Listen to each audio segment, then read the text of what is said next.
Emergency के दौरान भारतीय प्रेस की आजादी छीन ली गई और विदेशी अखबारों में इमरजेंसी की खबरें छपती रहीं। इमरजेंसी की घोषणा पर द न्यूयॉर्क टाइम्स की हेडलाइन थी, India has committed democratic suicide, यानी भारत ने लोकतांत्रिक आत्महत्या कर ली। टाइम पत्रिका ने इमरजेंसी की घोषणा के तुरंत बाद हेडलाइन दी थी कि इंदिरा गांधी की तानाशाही कायम है। बीबीसी ने एक रिपोर्ट का शीर्षक दिया था, संजय गांधी के नेतृत्व में ग्रूसम कैंपेन चलाया गया। यह था विदेशी मीडिया का इंदिरा गांधी की इमरजेंसी पर विचार।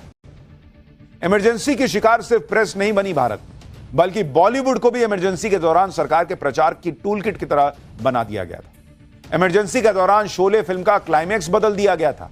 यह कह दिया गया कि जैसा क्लाइमैक्स है उससे समाज में नफरत फैलती है। सरकार की आलोचना करने वाली फिल्में बनाने पर रोक लगा दी गई थी। किसी फिल्म के गाने या सीन में जरा सा भी सरकार विरोधी कंटेंट होता था तो उस पर सेंसर बोर्ड की कैंची चल जाती थी। इतना ही नहीं, इमरजेंसी के उस दौर में कवियों और लेखकों पर भी इमरजेंसी का समर्थन करने का दबाव डाला गया। इमरजेंसी की 44वीं सालगिरह पर भारत सरकार के प्रेस इंफॉर्मेशन ब्यूरो ने देश के 40 बड़े लेखकों और कवियों के पत्र सार्वजनिक किए थे। इन चिट्ठियों में सभी लेखकों ने इंदिरा गांधी के इमरजेंसी लगाने के कदम को सही ठहराया था। इमरजेंसी का समर्थन करने वालों में हरिवंश राय बच्चन, अमिताभ बच्चन के पापा, अमृता प्रीतम, राजिंदर सिंह बेदी, मौलाना अतीक उल रहमान, कंवर मोहिंदर सिंह बेदी जैसे प्रमुख लेखक थे। लेखकों और कवियों से इमरजेंसी का समर्थन करवाने में इंदिरा गांधी और संजय गांधी ने कैसे साम दाम दंड भेद की नीति का इस्तेमाल किया, खुद हरिवंश राय बच्चन अपनी आत्मकथा 10 द्वार से सोपान तक में स्वीकार कर चुके हैं। अपनी आत्मकथा में हरिवंश राय बच्चन ने लिखा था कि यह वो दौर था जब विदेश मंत्रालय के हिंदी विभाग से उनकी नौकरी खत्म होने के बाद राज्यसभा में मनोनीत कर दिया गया था। हरिवंश राय बच्चन लिखते हैं कि एक दिन किसी ने मुझे प्रधानमंत्री आवास से फोन किया, शायद संजय गांधी ने, कि क्या मेरा नाम आपातकालीन स्थिति में समर्थकों में दिया जा सकता है, और अगर मैं सच कहूं तो केवल गांधी परिवार से अपनी निकटता और मैत्री के कारण मैंने फोन पर हामी भर दी। बाद में कई दिनों तक रेडियो और टेलीविजन के माध्यम से कई और लेखकों के साथ मेरा नाम भी इमरजेंसी के समर्थकों में प्रसारित किया गया। अपनी आत्मकथा में हरिवंश राय बच्चन ने माना कि उनको इंदिरा गांधी का उस दौर में समर्थन नहीं करना चाहिए था, लेकिन उन पर निजी रिश्तों का दबाव था।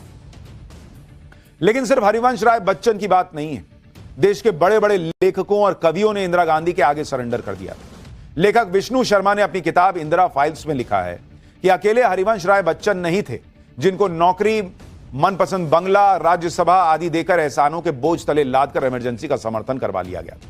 ऐसे 40 जाने माने लेखक थे जिनको इंदिरा गांधी ने अलग अलग सम्मानों से नवाजा था या और कोई सहायता दी थी। सबके पास पीएम दफ्तर से फोन गया और सबने इमरजेंसी का समर्थन कर दिया। इस तरह से लिया जा रहा था इमरजेंसी पर समर्थन। इंदिरा गांधी के एहसानों तले दबे बड़े बड़े लेखक और कवियों ने कैसे चाटुकारिता की हदें पार कर दी थी, इसका जिक्र भी विष्णु शर्मा ने अपनी किताब में किया। इंदिरा फाइल्स में वो लिखते हैं कि इमरजेंसी के दौरान इंदिरा गांधी के 59वें जन्मदिन पर 1976 में प्रख्यात कवियों ने पूरी एक पुस्तक अपने सम्मान में लिख डाली। उस पुस्तक में 59 कवियों की रचनाएं थी जिनकी कविताओं को इंदिरा गांधी को दुर्गे तक कह डाला गया था। उन कविताओं में रामायण की तर्ज पर उस पुस्तक का नाम रखा गया था इंद्रायण। इस पुस्तक को छपवाने में अहम भूमिका उस वक्त के कांग्रेस अध्यक्ष देवकांत बरुआ ने निभाई। पत्रकार, लेखक, कवि, यहां तक कि बॉलीवुड के कलाकारों को भी इमरजेंसी के पक्ष में माहौल बनाने के लिए इंदिरा गांधी ने कोई कसर नहीं छोड़ी। विष्णु शर्मा अपनी किताब इंदिरा फाइल्स में यह भी लिखते हैं कि अभिनेता सुनील दत्त ने तो जर्मनी के बर्लिन से इमरजेंसी के समर्थन में सीधे इंदिरा गांधी को एक टेलीग्राम भेज दिया था और उसमें लिखा था कि भारतीय आपके साथ हैं और जर्मनी के लोग भी आपके साथ हैं। इमरजेंसी का ऐलान करना एकदम सही कदम है। किसी की फिक्र मत कीजिए, वही कीजिए जो आपको सही लगता है और जो देश के लिए बेहतर है। बाद में हालांकि यह राज खुला कि उन्हीं दिनों सुनील दत्त की पत्नी नरगिस विदेश में एक केस में फंस गई थी और भारत सरकार ने न सिर्फ उनकी मदद की बल्कि इस केस की खबर को भारतीय अखबारों में बकायदा आदेश भेजकर सेंसर करवा दिया। लेकिन यह तो सिर्फ एक घटना थी। बॉलीवुड के बड़े बड़े सितारों से न सिर्फ इमरजेंसी के समर्थन में बयान दिलवाए जा रहे थे बल्कि उन्हें इमरजेंसी की पब्लिसिटी टूल किट की तरह इस्तेमाल किया जा रहा था। विष्णु शर्मा ने इस किताब में लिखा है कि उन दिनों संजय गांधी ने यूथ कांग्रेस के बैनर तले एक म्यूजिकल इवनिंग भी दिल्ली में आयोजित की थी जिसमें दिलीप कुमार, अमिताभ बच्चन, अमजद खान, ऋषि कपूर, राखी, आर.डी. बर्मन, मुकेश, शशि कपूर जैसे तमाम सितारे थे जो इमरजेंसी के समर्थन में उस कार्यक्रम में शामिल हुए। सीधा मकसद था, जिस तरह कभी अटल बिहारी वाजपेयी को हरवाने के लिए नेहरू जी ने बलराज साहनी से उनके खिलाफ चुनाव प्रचार करवाकर एक नई परंपरा की शुरुआत की थी, उसी तरह इंदिरा गांधी ने साहित्य और फिल्म क्षेत्र की हस्तियों को अपने काले कारनामों पर पर्दा डालने और उन पर सामाजिक स्वीकृति की मोहर लगाने के लिए इस्तेमाल करने की गलत परंपरा की नींव डाल दी थी। आपको हम सुनवाते हैं कि इमरजेंसी के समर्थन में हुई वो जो गीतों भरी शाम थी, उसमें कैसे दिलीप कुमार ने इमरजेंसी का सपोर्ट किया। हम अपनी तरफ से, फिल्म इंडस्ट्री की तरफ से, एक हिंदुस्तानी संस्था की तरफ से न सिर्फ उनके साथ हैं, हम कदम हैं, बल्कि जो कुछ भी हमसे हो सकेगा हम करते चले जाएंगे। हम एक कल्चरल क्रिएटिव लोग हैं। हम समझते हैं इसमें कोई सियासत का कोई खास ऐसा पहलू नहीं है और सियासत भरपूर हो चुकी है।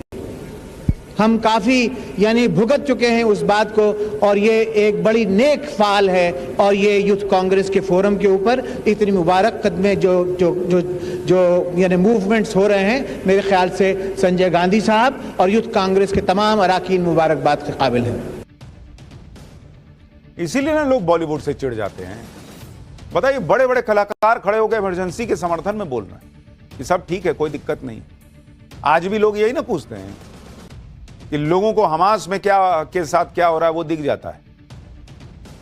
और यहां ऑपरेशन सिंदूर पे बॉलीवुड वालों को लिखने में दिक्कत होती है। क्या कीजिए, वही पैटर्न चला आ रहा है। आज इमरजेंसी को लेकर पूरा बॉलीवुड उस वक्त दो खेमों में बंट गया था। एक तरफ वो कलाकार थे जो न सिर्फ इमरजेंसी का खुला समर्थन कर रहे थे, और दूसरी